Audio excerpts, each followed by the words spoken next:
mother-in-laws from the guy's side, I want to know why y'all be acting like that. But your mother-in-law, she don't like you because she feels like you're taking her son away.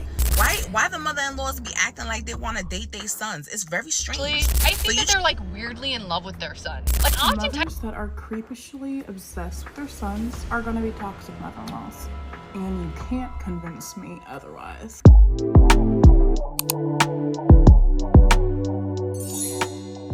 There is a war going on between Gen Z and millennials and their mother-in-laws. Okay, I know I'm being a little melodramatic here. This video applies to the girlfriends, the moms, and of course the wives. So many women are experiencing overbearing, disrespectful, and controlling mother-in-laws during peaceful times like wedding season, pregnancy, and insert any other peaceful time that you could think of. Most Gen Z and millennial women are focused on creating their own families, breaking generational curses, having babies or not having babies, maybe getting a dog. But their toxic mother-in-law is buzzing in the background like that fly that you just cannot swat away. Some will say the daughter-in-law is being controlling. She should understand. That's her son. And of course, we have the toxic mother-in-law that will say, this generation doesn't understand anything. They don't understand it takes a village to raise a child. You're just being controlling. To their sons, they will always say, you've changed ever since you met her. The craziest one that I have seen so far is, you're trying to keep the baby away from me. I have grandparent rights. Okay, so let's watch some women share their experiences with their toxic mother-in-laws, and let's get into the tea about toxic mother-in-laws. Hey y'all, I am Christiana Faith, and if you don't know, I am newly married. I got married back in January, and my baby is 6 weeks old. So, I feel like I could chime in finally on this conversation of mother-in-laws. And plus, I have dated a few mama boys in the past. So, girl, I know how the girlies are feeling. But quick disclaimer, my current mother-in-law, love her down. We have an amazing relationship. So this does not apply to her. The first thing I want to focus on is toxic mother-in-laws during pregnancy, because as I said, I went through my whole pregnancy child, and I went through so much that I will literally never speak about on the internet. But I've seen so many people on TikTok share their experiences. I was just like, girl, I'm gonna bring it to the front street, and I'm gonna let y'all know what y'all should not do when a woman is pregnant and what you should do. And the main thing that I'm seeing on TikTok is that we have these mother-in-laws that feel so entitled to their grandchild and feel entitled to be a part of the process every single step of the way, even if they do not have a good relationship with the daughter-in-law. And while all of that is going on, they're not respecting their boundaries, and they feel like they're owed a space at the birth, okay? During the labor and delivery process. If you're wondering why your daughter-in-law doesn't want you to be a part of her postpartum healing block, ask yourself how you've treated her thus far. Have you been kind to her? And I mean genuinely kind, not performative, because energy never lies.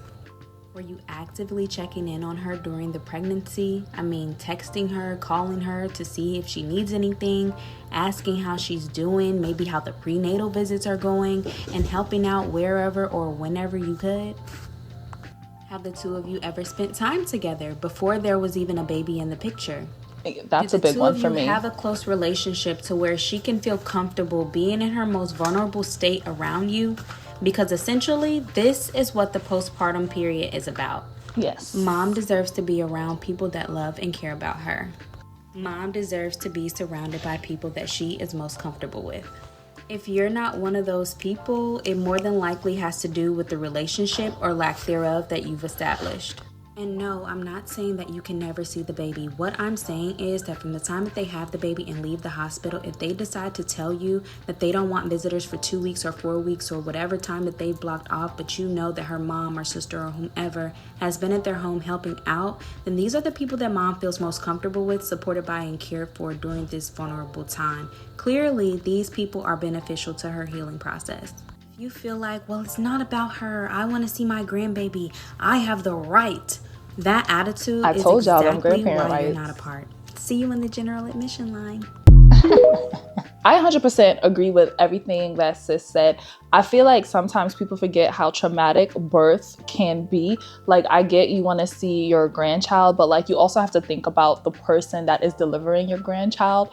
And the craziest part for me is that these are mothers who went through that process, most likely. And it just always makes me wonder, like, do you not remember how you felt in that moment? And why is it so hard to understand that someone doesn't want their mother-in-law there, that they probably don't have the best relationship with, viewing them in their most vulnerable moment?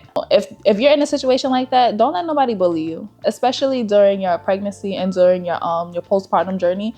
If you are 100% like uncomfortable, do not let anybody bully you in the name of, oh, I want to see your newborn. And I think that's what the toxic mother-in-laws are forgetting, that you are encroaching on such a sensitive yet beautiful time, and you're making it worse by just not respecting the daughter-in-law's boundaries. That's why I'm so sick of anything. I've been like, you won't say something like that.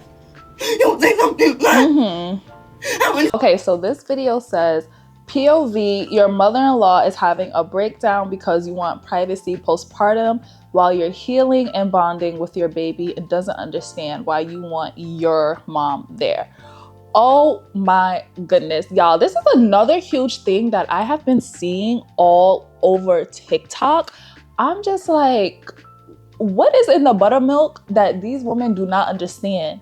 The daughter-in-law, the one getting ready to push out the baby, wants her mother there to support her. You want to be there so you can just see your granddaughter or your grandson. And in most hospitals, you can only have one person there, maybe two.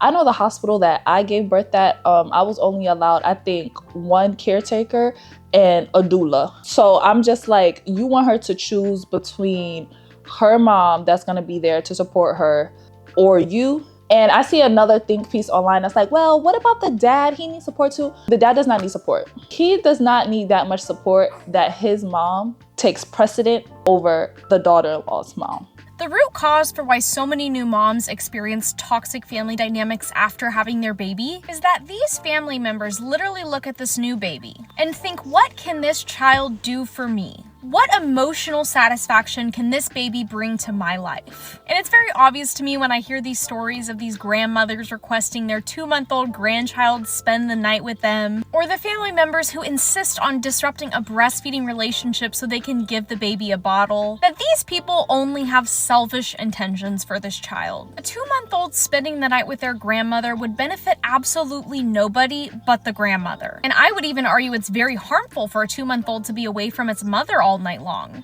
Children do not exist to fill adults' emotional needs and voids. My own child does not exist to fill emotional voids in my life. We have got to get away from this culture that treats new babies in the family as these shiny new toys who are here to make us feel warm and fuzzy inside. And the biggest advice that I could give to someone going through this during their postpartum journey or even pregnancy is to have a partner that is going to stand up for you. You need to have a partner that's going to go and talk to their mom, especially when they're acting crazy as hell, and tell their mom, chill out, stop, fall back, we got this. And vice versa. If it was your mom doing something that was like super inappropriate, you should be going to your mom on his behalf and be like, Mom, chill out. If I'm in a relationship with your son, I'm not in a relationship with you. One thing that's not talked about enough for me is these men and they mamas. Why is the mamas always in the men's business? I don't understand that. You my man, but your mama in our business. Every chance she get. Want to know about our finances. Want to know what we doing with this when we move in here. Relax and be the mama. Is it me? Or is the mamas stepping over boundaries? They are. Is it me? Or is these mamas in these men's relationships way too much? These men got their own brains. They don't need their mama. Is it me? Or is the men not stepping up enough to tell their mama to sit down? Is it me? Or do they go overboard? Is it me? Is it just me? Nah, they be going overboard, sis. I need to know. I need the ladies to tap in on this one. Is it just me? Or is these mamas now in 2024 doing a little too much with involving themselves in our relationship? And to that, I say, if you ever come across a man like that, oh my gosh, at any age, especially if you are younger, I'm 27, by the way, if you ever, even if you 18, 19, 20, girl, run for the hills. I'm telling you, run for the hills, because it's only gonna get worse. And you know what? When they're younger, they kind of have an excuse, right? Because 9 times out of 10, they're probably still living at home with their parents. So, okay, fine. You gotta listen to your mama. Your mama's intruding a little bit because she's still paying your bills and whatever the case may be. But I'm telling you, it's gonna get worse as they get older. And when they're older, it just looks weird, because I'm just like, is this your man or is this your son? Which one is it? And why are you being so mean? And that's the main thing that I'm seeing. The mother-in-laws, they're mean. They're mean girls. Your daughter-in-law, she did nothing but show up. She's nice, she's lovely, she's educated, she got a job. It seems like she's elevating your son. Why do you hate her so much? Is it projection? Why do so many mother-in-laws hate their daughters-in-laws? Like, I can't give the love that you give as a mother, and you can't give the love that I give to him as a woman. My point is, we're not competition to each other, so why can't we just all be a happy family? Now, I understand some daughter-in-laws, they're horrible, but to the good ones, I don't get why they get treated The good like ones. crap. Like, I wonder if they're reflecting their own insecurities onto their son's relationship, or do they just want their son I just to said that. like, I don't get it. In conclusion, I truly believe that there is a clear toxic boy mom to toxic mother-in-law pipeline, because you cannot tell me that all of this behavior just manifested as the man became a man. I don't even know if that just made sense. These behaviors had to already have been there from when the man was a child. And as a boy mom, the only thing I can do is hope and pray that I never turn out to be like this. I know I will not, because I think it's an act of choice to be mean to your daughter-in-law, even your son's girlfriend. It says a lot about your character, and it speaks to how insecure you are. These moms clearly have an unhealthy attachment to their sons. They still view them as a child and feel like they need to be involved in every aspect of their life to help them instead of letting them figure out how to be a man. And for the men that have toxic mother-in-laws, sometimes you just need to wake up and smell the coffee or the roses. You need to be self-aware and check your mom whenever she's doing these toxic behaviors, especially if you are in a relationship, because 9 times out of 10, a good woman, she ain't gonna want to deal with that. She ain't gonna leave you. There are some women that will say, oh, well, I love him, I'm marrying him, not the family. But from what I'm seeing on TikTok, the girls are leaving, okay? They're saying they are not marrying into a family that does not like them, no matter how much they love the man. But that is all for this video, because my baby is literally about to wake up from a nap. Comment down below if you have ever experienced a toxic mother-in-law. Share your craziest toxic mother-in-law experience in the comments. And if you have experienced a toxic mother-in-law, what is one piece of advice you could give to another woman going through this? Let's talk about it down below in the comments, and I'll see you guys in my next video. Bye.